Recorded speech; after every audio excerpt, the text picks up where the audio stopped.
Okay, welcome to today's explainer. We are living through a truly massive paradigm shift right now. Artificial intelligence is fundamentally changing our relationship with the written word, and honestly, what it even means to be a creator. So, have you ever stopped to wonder what actually happens to your digital legacy in the age of AI? Well, today we are going to dive right into that. We need to completely rethink how we protect our unique human spark in this new era. To do that, we're exploring a seriously groundbreaking concept called the Biblio Twin. Basically, it's a decentralized, text-based digital library that captures your unique knowledge and completely protects your creative output from all these volatile tech trends. So, here is our roadmap for today's explainer. We'll be covering 1. The magic of authorship. 2. The graphic interface dead end. 3. Text, the universal interface.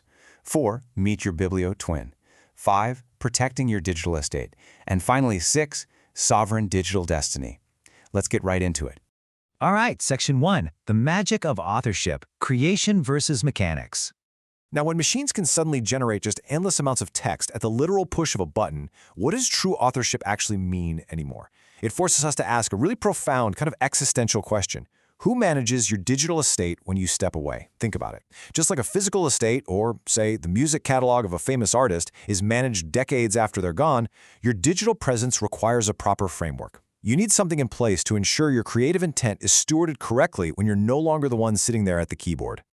It helps to look at generative AI for what it really is. It basically acts as a massive computational blender, right? It's churning out a probabilistic statistical smoothie out of giant databases. But true human authorship, well, the source material draws this beautiful contrast, comparing it to Michelangelo freeing a sculpture from the stone. The AI can provide the raw material, sure, but your human discernment, your lived experience, your actual intent, that is the real magic. That's the spark we have to protect. Moving into Section 2, the graphic interface dead end, the fragile visual. This brings us to a major issue, which is the incredible fragility of modern computing. We really have to starkly contrast the bloated world of graphical user interfaces, or GUIs, with the pure exactness of the command line. I mean, GUIs require massive computational power just to render shiny shadows and colorful buttons. And automating them? That means relying on super fragile visual layouts that just completely break the second an app updates. The command line, however, is a game changer. It gives you a 100% exact, perfectly lightweight text record of your direct communication with the machine. Modern GUIs essentially reduces to animals just pushing colorful levers for a quick reward, completely trading away the deep, nuanced language that human beings are literally built to express. As the sources point out, yeah, we could just hit buttons like a chimpanzee, but doing that fundamentally dumbs down our ability to express complex, nuanced thought to our machines. It's a total dead end for actual creation. Which leads us to Section 3, Text, the universal interface, the ultimate control. So to escape that graphical dead end, we have to embrace text. By stripping away all those heavy visual graphics, we're left with pure, unadulterated meaning. Humans and machines can speak the exact same language at the speed of thought. Think about it. Large language models don't need to look at a screen and guess what a shiny button means. They process the pure, explicit logic of the words we feed them. Text just naturally supports the kind of deep context and highly precise instructions that a clickable visual interface could absolutely never hope to capture. And practically speaking, this breaks down into a super robust 4-step workflow. First, you open an isolated teletype channel, which is essentially a pure text connection. Second, you input natural text. Third, your AI agent reads this perfectly lossless text. And fourth, the agent executes the task and logs the exact history, the provenance of every single action. It establishes this incredibly seamless, highly precise loop where absolutely nothing gets lost in visual translation. It's totally bulletproof. All right, Section 4, Meet your Biblio Twin, archiving legacy. So this pure text workflow we just talked about, that builds the foundation for our centerpiece solution today, the Biblio Twin.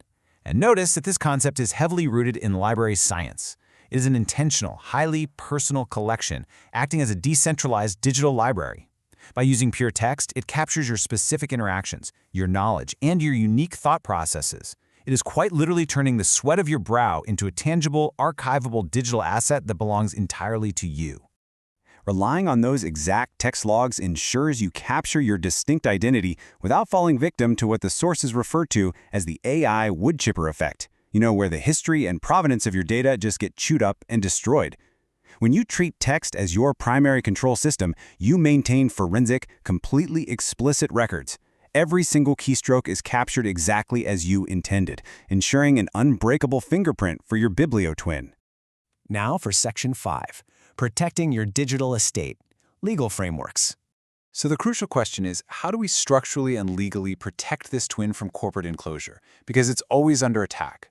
If you look at the timeline, from the 18th century birth of copyright with the Statute of Anne, through the philosophical death of the author movement in the 60s, right up to digital piracy in the 90s, the concept of the author has faced a constant barrage of existential threats. Today, generative AI autonomously recombining our data is just the absolute newest challenge to protecting our unique creative legacy.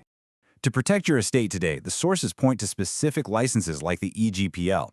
You can basically think of it as a digital booby trap, a true copyleft poison pill. If a massive corporation takes your intellectual property and just dumps it into their closed AI system without permission, they immediately breach the license. Furthermore, it actually utilizes smart contracts for automated compensation. This completely aligns incentives, meaning you can share your resources openly and collaboratively without the constant fear of corporate hoarding. Let's move to our final section, Section 6, Sovereign Digital Destiny, Permanent Independence. Let's tie this all together and see how this builds into securing your permanent digital independence. Ultimately, rejecting those fragile cloud platforms in favor of sovereign, decentralized tech environments is exactly how you ensure your digital estate outlasts volatile, fleeting tech trends. And sovereign technology simply means tech where you have total, undeniable ownership. By relying on strict, mathematically certain data attribution through text, you ensure that your intent and your identity form the unshakable foundation of your digital life. The sources actually outline some truly fascinating methods to preserve this identity within your Biblio Twin. This includes using unique session IDs, local cryptographic keys, and capturing your collaborative loops with AI as beautifully unbroken sequences they call spell chains.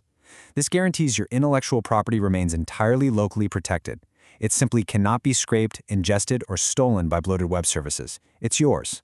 So now that you know Pure Text is the ultimate universal interface for building your Biblio Twin, how are you going to protect your creation magic?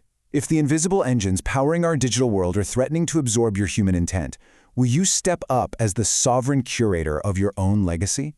It's a huge question and something we all need to be thinking about right now. Thank you so much for joining me for this explainer. Keep questioning the architectures around you, and I'll see you next time.